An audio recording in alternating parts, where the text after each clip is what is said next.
Now that I did this page here on the code of the quantum memoir, and this is the general, just kind of what came to my mind. I also want to point out that the winter solstice isn't in January and the summer solstice is not in July, it's in June. These solstices are on this axis, like if there was a line here, like there's a line here. But anyways, so I kind of came, clarified myself with the code that's the back end to what I do, and so that I could see what would come up for me in this. And what I'm seeing is the synergy that Bucky's ideas create, his words even, that it's not, the sun doesn't rise and set. Our concepts are just our senses from perception, but they're not necessarily true, they're an answer. So I feel like this idea of a game really has to do with the words in and out. You go into the earth or out of the earth. You go into the moon or out of the moon, as Bucky might explain it. That this would be more of a true motion, which brings me to the idea that these are considered circles, right? Most people might call this a circle. So I'm going to start another page, and this is why. We have spheres or circles. So while this looks like a circle on the page because it's two-dimensional, the concept that I hold of the quantum memoir is that these are spheres.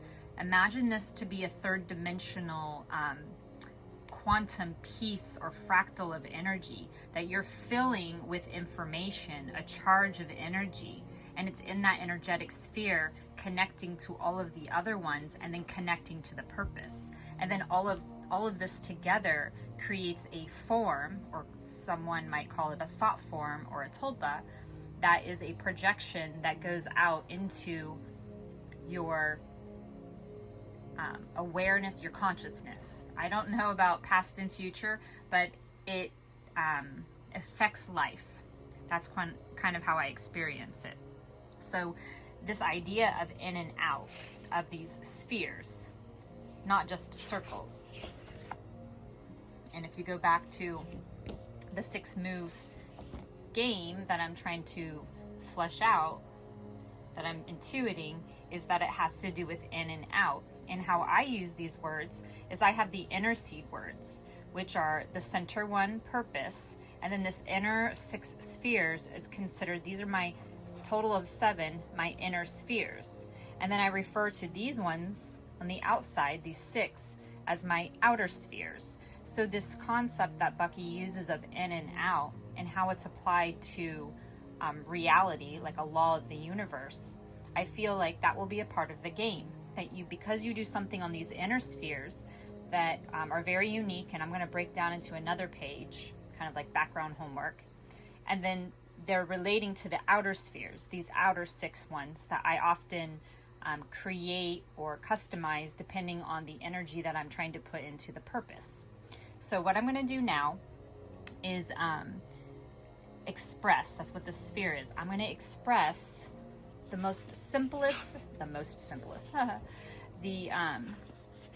simple concepts of what I very first did before I came to all of this code. Like, this is only the things that came out later. As I had been doing it for years, I saw how it fit in. When I very first started this was a day. This was 24 hours of my day that I broke into these inner 7 seed words so that I could create momentum in my life. So now what I'm going to do is I'm going to, I've created this as a year, as a season, as a month, as a phase. Now I'm going to show it as a day that I call a diem. So I'm going to break this down, a code of the diem. Like we did with this previous page of the code of the quantum memoir, where you start with dark down here and light up here, and then everything went in with that. The reason I know those two, that's where I started, the reason I know that first piece of information, that first point of view, is because of what I'm about to show here. And maybe I should have started with this, but this is I guess the order that it's come out in, is that when I I was doing self-study in a lot of different topics, astrology, numerology, psychology, shadow work, and things like that. I started to have a plethora of books that each had a category. And so I was watching something and the video said, put words, the video was about sacred geometry, but it was a very general video about it. And it said, put words in the fruit of life. And so I was like, oh, that's clever. And then it went aside. And then, so I had this is where I'm going to share like an ego, like my perception of ego. I thought that, oh, that's clever, but I don't know what this thing is.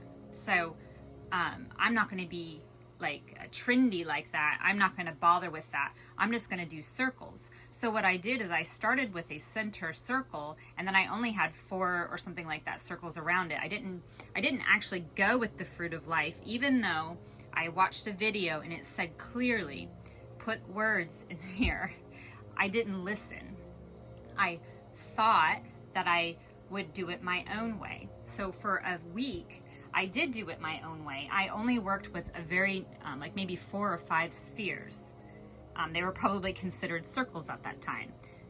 But I did it. And I went through to basically do this idea of night and day. I was doing it because I was depressed and I wanted to create momentum in my life.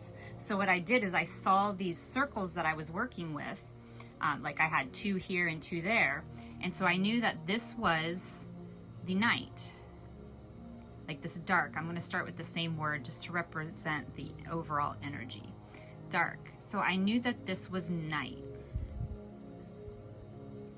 because I'm trying to come up with something that will help me take me through. Sorry, I didn't show that completely. Take me through my day.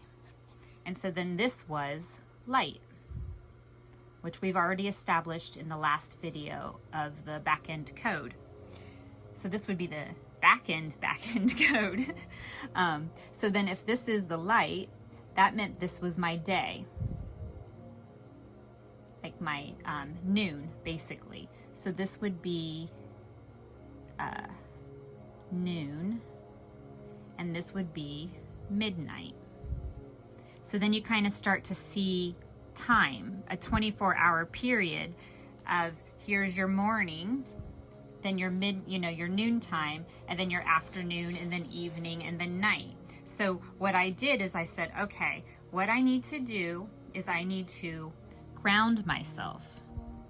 I need to be appreciative of where I'm at when I start my day. Okay, so I would ground myself at night before bed, and then as I would rise in the morning. So this was my grounding. And then I knew through all the studies that I was doing that this needed to be intent. I needed to come up with an intention. What was my day going to be about? Well, of course, I'm sorry. Let me start here. So why do I do this? Why do I not start at the beginning? Strange. Okay, so let's start at the beginning. I needed to have a purpose for my life, and I needed to have a purpose for my day. So what I would do is I would come up with a purpose. Like I was going to be happy that day. I was going to go outside that day. Like I was going to have something that I was going to focus on making it a great day. And so then I knew I needed to ground myself, create an intention that would support this purpose, and then I needed to observe. So these words I didn't really think of. They came to me because I had already consumed information that showed me that they were important aspects of getting my life momentum moving. Like at this point, I hadn't really approached the seasons or the cycle of life. I was just looking at getting my day going, making sure that I connect to other people, appreciate others, and not be, a recluse at home. And then I would go into my expression where I would dance or cook or, go outside and pick flowers, something. I would express myself. I would draw. Eventually doing the quantum memoir became my expression. And then again, from the studies that I had done, these words just I knew that they had to go there. Like I didn't think it up. I knew they had to go there. And so then this word refine was what happened throughout my day that I liked, but I could do better, or that I learned from that I could do better, so that I would have a lesson from every day, I would know that I would at least come up with something that I could say, oh, I could smile more that day. Or, I don't know, I could brush my cats, you know, so they have their fresh fur coat shining and glistening, whatever. It could be something very simple, or it could be monumental, like I could have not cussed that person out for doing something that I didn't like. It could be whatever. But one thing that I knew right off the bat was that whatever I'm writing in here, it will always have to be a neutral or a positive perception. And that if I had something that was like kind of a negative idea, what I would do is I would flip the script. I would train myself to think the other polarity of what that experience was showing me, that feeling that I was getting. And that's what I would write down in here. So this is really the quantum memoir as I had intuited it, you know, a few years ago. So as I had created these seeds, I was like, within a week, I realized, okay, yeah, there's more that I need to do than just this right here. I need to study outside things. So I came up with, yes, I'm going to use this shape. I felt compelled to put the words in this specific shape and not just stick with the inner ones. So it started with the inner seed words, and then it magnetized back to the idea of having this whole fruit of life pattern and working with these outer seed words.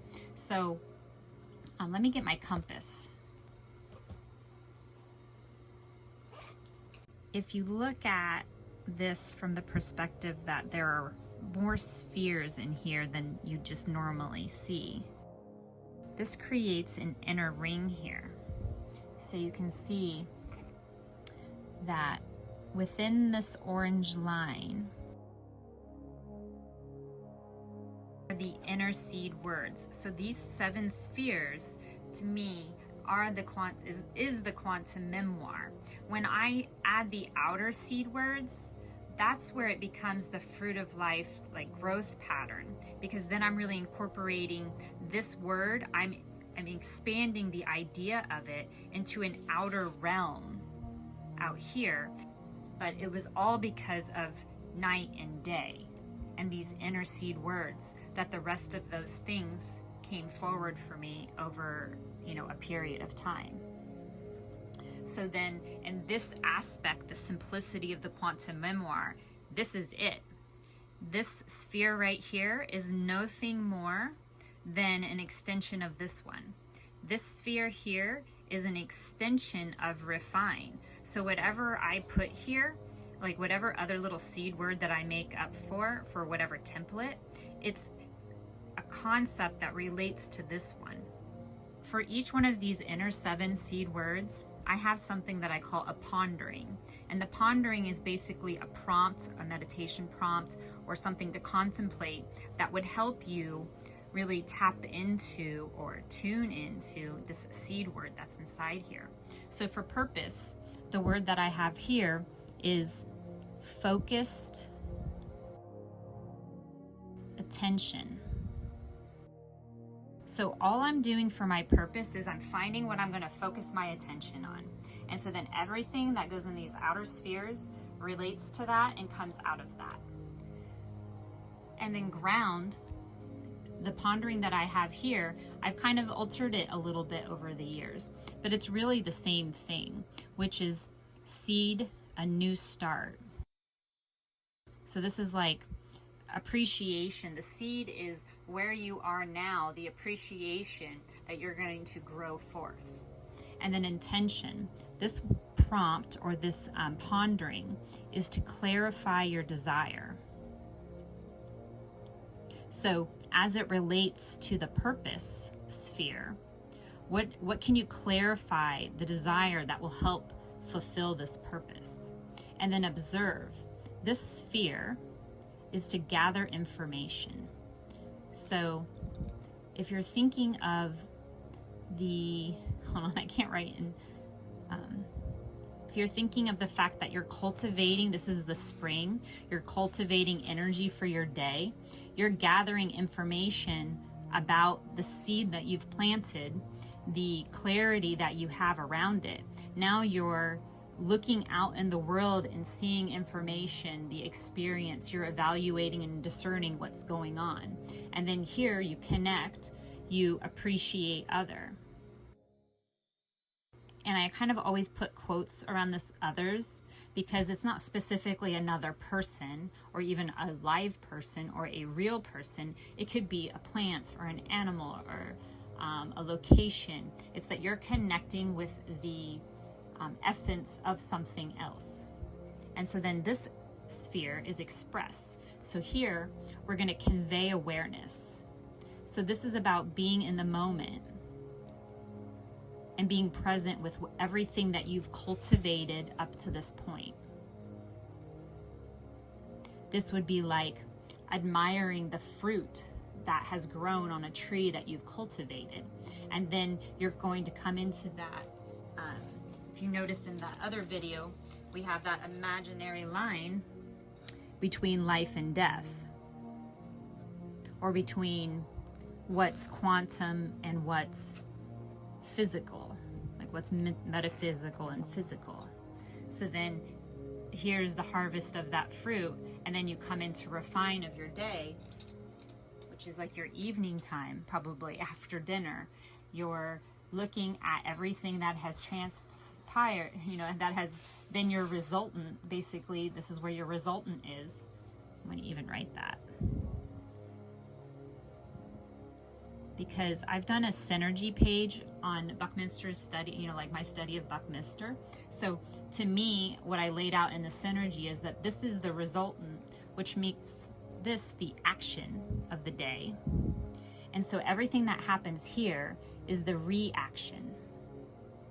So instead of cause and effect, like a spectrum, we have a third point. So whenever I do my works, I always try to get a third point of view, because I don't know the direction, the momentum, if I don't have a third point of view.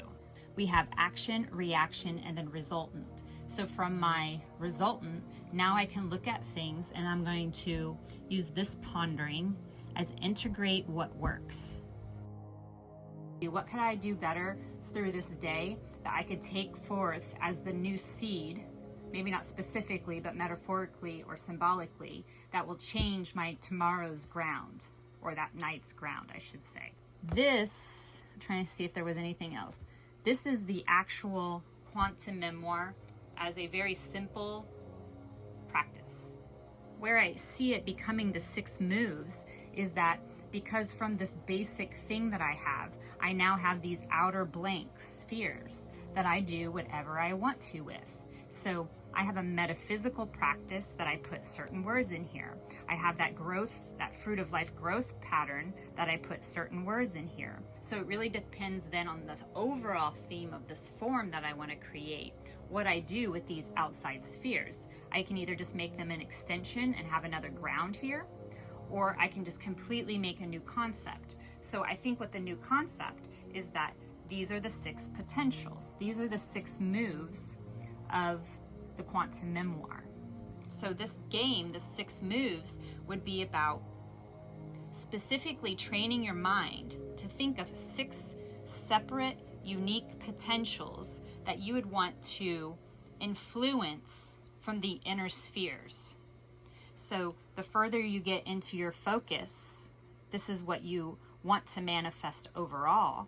And then these inner spheres relate to the energy of how you're going to do this.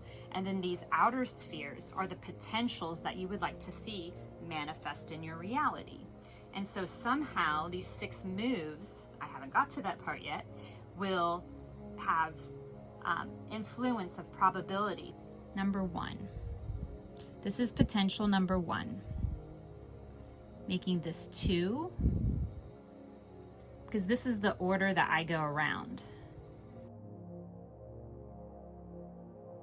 If you roll a dice 6 times, more than likely it's not going to be every time you roll 1 dice, it'll be each number. You're going to have probabilities. So at the end of rolling it 6 times, it's likely some of these spheres will have more tickers, more like points in them, more merit or measure.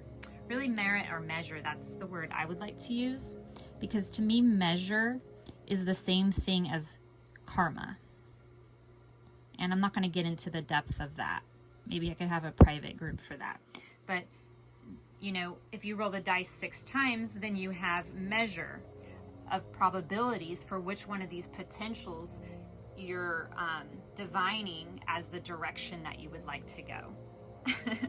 So this is the ultimate quantum memoir back code, incorporating it with these 6 potentials and how I use them as different templates and themes over the last couple years, and how it's now developing into a game of probability so that people could imagine or dream or envision potentials that they might not ordinarily be able to do in a focused, organized way. This way they can bring clarity to it and actually have it happen in their real life. What I'm going to do now is flip back. We have the code, the overall code, and I'm going to go back to this idea that I have this 6 moves in and out to help you know your potentials that you're creating in your life, or to actually, all right, so here's something else I want to point out. This word that I'm coming to in something that Bodhi and I were doing in our, I think it's our monthly manifest, the word manipulation. So we're talking about manifest. Man has to do with hand, right? And potentially the moon. So we're talking about moon cycles. It's a cycle of time that we can observe and measure our experience by.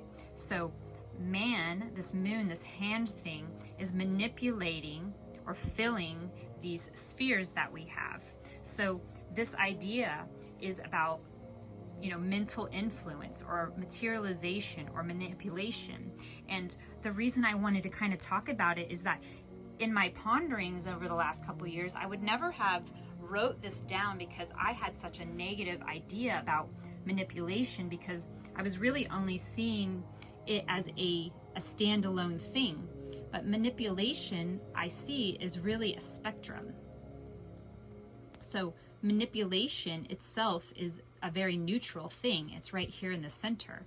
You can manipulate to either extreme, and maybe these are, I can never say that one is good or bad, because maybe the bad teaches me more about the good and the good teaches me more about the bad. But really, the manipulation that I'm working on is a neutral, the all, like it's a universal experience of reciprocity, that the ability that the mind has is to influence our reality. And so that's what these thought forms are, because I was not practiced, I was never taught how to use this tool of my mind. And so now I get to put it in a very clear and concise way, as I've been doing for a few years, and I see it paying off. But that's separate from the fact of what I'm getting to about collaboration, that because I've used it to clear any kind of negative measure that I've had in my life, I'm now able to collaborate and team up with other people. And with that, I'm getting to learn how to do things that I've never done before. And that is what's bringing out this idea of this 6 moves game, because it was actually here all along. I just didn't see it because I didn't have anybody to play with. So I'm going to put play with others. And actually, now that I'm thinking about this, I can see why this is coming up. Because when Bodhi and I were talking about this the other night, we were wondering, how could, like, I see how I could do it individually, but how could other people do one of their own and then I do mine, and it's a shared purpose, and that by having multitudes of people focusing on a similar purpose but coming up with different potentials, it would make a more of a quantum conscious impact on the actual purpose itself. So possibly this could be a standalone individual game for just one person to do as like a divination for themselves, an intuitive like kind of game of probability, or it could be something that would be used in more of a collective group manner like a work group or team, or, you know, just humanity even, that we all focus on a similar purpose of goodwill or wellness and come up with potentials that we would affect in our own life and see how they coordinate with others. So that's my pondering, my direction, my expression of how I could play with others. And I suppose really what I'm doing, my playing with others, is that I'm making these videos and I'm being transparent about what it is I'm up to, because like I'm not a kid in the sandbox hoarding my toys or my little creation. I'm trying to say, hey, come over here. Here's a shovel. You want to dig around this one for me and see what you find? So it's an invitation. So instead of, okay, so now this is standing out. Instead of moving up in life, it was a song, that's what it was. He's moving out. I'm moving out. I don't remember exactly the song, but instead of moving up, he doesn't want to keep up with the Joneses and play in the labyrinth. He's just going to go ahead and move out. So to me, the refine is that probably the only people that are going to get this are the ones that want to move out, not the ones that want to move up. You could use it to move up probably, but what I'm trying to do by expressing this practice and this play is that I'm trying to see if I can inspire others to live beyond measure. And that sounds pretty lofty. And I feel, you know, my ego trying to restrain me from saying, oh, this isn't, you know, nobody's gonna get it, this isn't good. But it's good to me because it's changed my life. And I couldn't imagine doing anything other than playing with this form for the rest of my life.